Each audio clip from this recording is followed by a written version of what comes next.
प्रथम अपील झालं, अवलोकन झालं, त्याच्यामध्ये त्यांनी मला फक्त अर्धवट माहिती दिली, कुठलीही माहिती पूर्ण दिलेली नाही. संविधानाचा विषय झाला त्याला वाचण्यासाठी कशा प्रकारचं पुरावे सांगा. हां, ते वाचवण्यासाठी किती किती कशा प्रकारचे पुरावे दिलेले आहेत. माझ्यावरती खोटे म्हणजे त्यांनी की हे माहिती नाही म्हणजे बरेच काय. नगर परिषदेने त्याच्या वडिलांच्या नावाचा उल्लेख करून हां, नगर परिषदेने त्याचे म्हणजे आता आपल्या नगर परिषदेमध्ये असं कुठंच नाही आहे की नाव, वडिलाचं नाव, आजोबाचं नाव, पंजोबाचं नाव आणि आडनाव अशी आजपर्यंत टॅक्स पावती आपल्या नगर परिषदेमध्ये बनलेली नाही. व तो पुरावा दाखवण्यासाठी ते खोटी बनवून घेतली.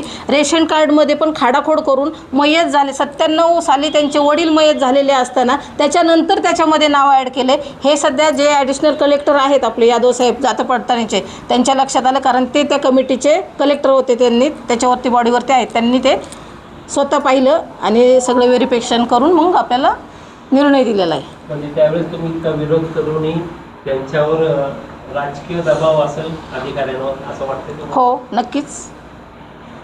काय आरोप आहे? नाही, आरोप माझा काही नाही, पण नक्कीच आहे संविधान मार्गाने ते ह्या गोष्टी घडलेल्या आहेत खोट्या. राजकीय दबाव कुठे त्यावेळेस छाननीच्या वेळेस तुमचा अर्ज त्यांनी फेटाळला? हो हो, फेटाळला होता, फेटाळला.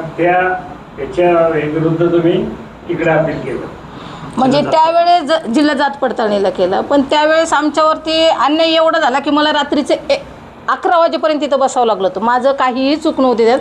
त्यांनी फक्त म्हणजे त्रास देण्या मला माहीत नाही कशासाठी. मॅडमनी माझं नोटरी केलेलं असताना मला म्हणले की याच्यात नोटरी नाही. ते पिसाळ साहेब होते, नायब तहसीलदार आहेत आपले, त्यांनी म्हणले याच्यात नोटरी नाही. नोटरी तुम्हाला सहज दिसते समोर, मी सांगते ना आहे म्हणून, तरी त्यांनी पेपर साईडला ठेवला. त्याच्यानंतर मी तो पेपर देण्यासाठी 11 वाजेपर्यंत थांबले, संध्याकाळी 11 वाजेपर्यंत. 11ला जेव्हा मी आपल्याच इथले पोलीस त्यांच्या हस्ते फक्त म्हणलं एवढं आतमध्ये पोचवा की ह्याच्यामध्ये पुरावा हा आहे, त्यावेळेस मला नंतर मी घरी अन्न नाही, पाणी नाही, तिथं कुठलीही व्यवस्था नव्हती. अशी मी रात्रीच्या 11पर्यंत बसलेली होती.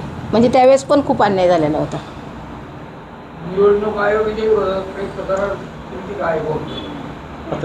आता करणार आहोत आता. त्यावेळेस कलेक्टरला केलं ना, कलेक्टरला कळवलं होतं, मेल केला होता निवडणूक आयोगाला. त्या मेलची कॉपी आहे? आहे आहे. अर्चना तांबे आणि पिसाळ म्हणजे आमचे पेपर जे होते, मी पक्षाकडून नव्हतो तर आमचे पेपर खूप म्हणजे एक एक पेपर तपासला. पक्षाचे जे होते ते एकदम असे लगेच साईडला ठेवले गेले. यश आलं नक्की 100%. संविधान मार्गाने कायद्याच्या चौकटीत राहून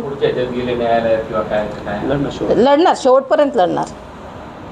कारण ही शासनाची फसवणूक आहे, जनतेची फसवणूक आहे. आणि परत इलेक्शन लागणे, काही गोष्टी होणे, तर जनतेचा पैसा जातो, कुणाच्या बापाचा जात नाही त्याच्यामध्ये. आता सध्या तरी आम्ही न्यायिक मार्गाने फक्त त्या जात पडताळणीच्या ऑफिसमध्ये जाती दाखल्याला चॅलेंज केलेलं आहे. परंतु जातीय दाखल्यासाठी जे काही खोटे पुरावे सबळ तिथं जोडले गेले आहेत त्याच्या अगेन्स्ट क्रिमिनल चार्जेससाठी आम्ही अजून काही मागणी केलेली नाही. परंतु क्रिमिनल चार्जेससाठी मागणी केली असता जाती दाखला अवैध हा कायम राहणार होता. सुप्रीम कोर्टापर्यंत जरी गेले तर तो कायम राहणार आहे. परंतु क्रिमिनल बॅकग्राऊंड जर घेतलं तर याच्यावरती क्रिमिनल चार्जेस ॲड होतील, ही निश्चित आहे.